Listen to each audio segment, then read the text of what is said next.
your daily election 2023 update. This is Election Fix, powered by Newstalk ZB. Kia ora, I'm Raylene Ramsay, and this is Election Fix for Tuesday, the 10th of October.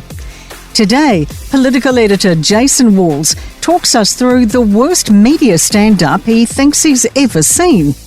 And Newstalk ZB's political reporter Sophie has been on the campaign trail with Chris Luxon in Nelson. Election Fix headlines. NZ First leader Winston Peters says the process that's forced a by-election at Port Waikato is ridiculous. It's been triggered by the death of VAC candidate Neil Christensen and will be vacant on election night. The seat will be filled after the election by a list candidate, most likely from the National Party. Peter says the process could have been thought through a lot better. Somebody at number 35 on the ACT Party list was never going to make it anyway, so it is a ridiculous rule and should have been thought about and conceived of by the system itself. Otago University law expert Andrew Geddes says it could give the right bloc the extra seat needed to govern. Basically, every poll from now on, you're going to have the little asterisk that says +1 seat to National, because National will win that by-election. Andrew Bailey will get elected out of it. It'll give National an extra seat. And Port Waikato's by-election will be held on Saturday, November 25. National's Nicola Willis is continuing to critique her rival party's finance record. Labour calls National's plan a costings con and alleges it would have to cut $3 billion in public services a year. Finance spokesperson Willis is defending her party and labelling Labour's plan as an endless debt spiral.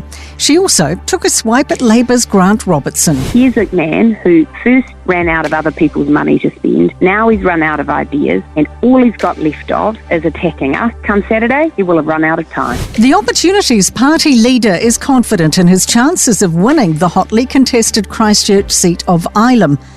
Raf Manji has been making his face known amongst the student population while on the campaign trail, with his popular flat chats making the rounds on social media. He's also been meeting with other demographics, but his student campaign is critical to his strategy. This will be what gets us across the line. And, I've given out, thousands of shield cards all over the university in Ilam. Election Fix. Everything you need to know from the campaign trail. Newstalk ZB. Now to our reporters out and about on the campaign trail. And political editor Jason Walls joins us. Jason, you've been to hundreds of media stand-ups in your career. Why was the one David Seymour just fronted in Christchurch one of the worst you've ever seen? Well, one word, it was chaos, essentially. So less than a minute after he got started, a couple of protesters with one sign saying climate action, another with an expletive on it about David Seymour came along and really just hijacked the press conference, asking him questions about climate change, about the treaty, and all sorts of things. And after a couple of minutes, they were told to stand in the back of the press conference, but they heckled away the whole time, yelling about Seymour and about the ACT Party. And then a few minutes later, some members of the public got involved in the stand-up as well, asking their own questions. And then, of course, there was a man that came up and yelled that David Seymour was, quote, a parasite, to which the climate protesters cheered. And David Seymour basically said, well, that was no way to conduct yourself. So, the journalists got a couple of questions in, but it was just chaotic. I've never seen anything like that before. There was no media person there from the ACT Party to shut it down. So right at the end, David Seymour just had a debate with the protesters, and it was clear that they were there just to have a bit of a crack, and he tried to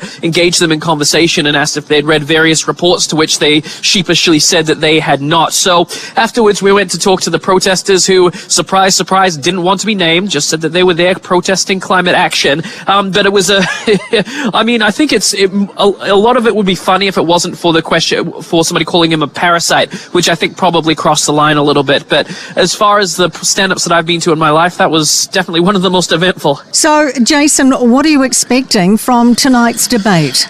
Indeed, it's basically the last time that we're going to see David Seymour and Winston Peters go head-to-head. Of course, the Green Party are there as well, and there's a representative from Te Pāti Māori, although it's not any of the co-leaders up in the debate tonight. So it's really going to be all eyes on Winston and Seymour, given the way that the polls look, in terms of the fact that they are most likely looking to have to share a space on the cabinet table. And they were at each other's throats last time, so it'll be interesting to see if they've learned to play nice, or if they're still going to be working at this, if they're still going to be, putting on a show for the cameras.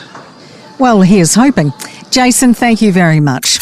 Election Fix. Newstalk ZB's political reporter Sophie Trigger is with us. Sophie, you've been with Luxon in Nelson today. What has he been up to? Yeah, that's correct. I'm coming to you from the sunny top of the south where National Leader Chris Luxon is visiting Nelson and Blenheim today.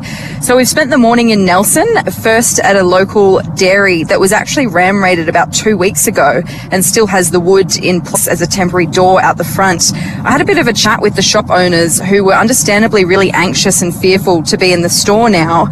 When I talked to them about how they felt about the politics of it all, I guess, in the lead up to an election, they said they'd been too busy, admittedly, to consider it so far, but we're planning to sort of sit down and have a real think over the next week about what each party was offering for victims of crime. Luxon was really empathetic with them, but also sort of hit all his usual talking points on crime, telling them this wasn't how New Zealand used to be and there needed to be tougher penalties for young offenders. We then also did a bit of a walk around Nelson, popping into shops and with some of the local candidates, visiting some small businesses, and Luxon also was able to don some safety goggles and tried his hand at melting gold at the Glen James Jewellers in Nelson. And Sophie, tell us about the policy announcement he's just made. Yeah, so Luxon's just made this announcement along with trade spokesperson Todd McClay at a winery just outside Blenheim. It's Forest Wines, which exports 70% of its product overseas, so a fitting place for this announcement to be made. National's essentially promising to set an ambitious target to double the value of exports, including from forestry and agriculture, within a decade. It also wants to pursue more free trade agreements to increase access to foreign markets and conduct a record number of trade missions in their first term to open more doors to for New Zealand exporters. The party's also stated its intention to make India a strategic priority for increased trade and investment. Luxon's already promised a visit to India within his first year in office, should he be elected. So the country's really being singled out by the National Party as a huge priority and opportunity for New Zealand. Sophie, thank you very much. Election Fix, powered by Newstalk ZB. That is Election Fix for Tuesday, the 10th of October. Join us again tomorrow to get the latest update on everything from the campaign trail from the Newstalk ZB newsroom. You can also head to newstalkzb.co.nz/election 2023 for all your political news and analysis.